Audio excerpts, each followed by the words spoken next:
Welcome to Kenton's videos. Enjoy the video. In this video, I will explain how to experience cooperative battles related to Super Smash Bros. Ultimate's World of Light.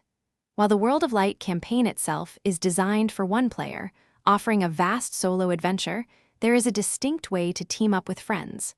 This involves the Spirit Board, where you can tackle challenging spirit battles together. It's the sole method for cooperative spirit-based gameplay. To begin your cooperative spirit journey, first head to the main menu of Super Smash Bros. Ultimate. From there, you will find the Spirits section. Within this menu, select Spirit Board.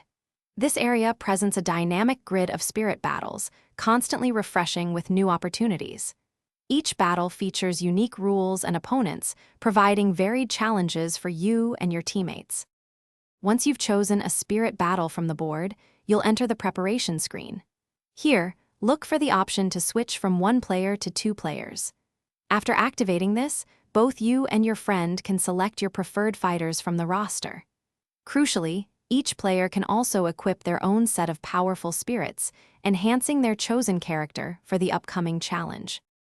In these cooperative spirit battles, teamwork is key to overcoming the formidable foes. You and your partner will combine your skills and equipped spirits to defeat the challenging opponents.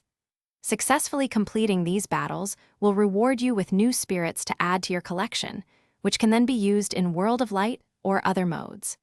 This Spirit Board co-op is the singular way to enjoy spirit-focused battles with a friend. Thanks for watching. Consider subscribing if we helped you.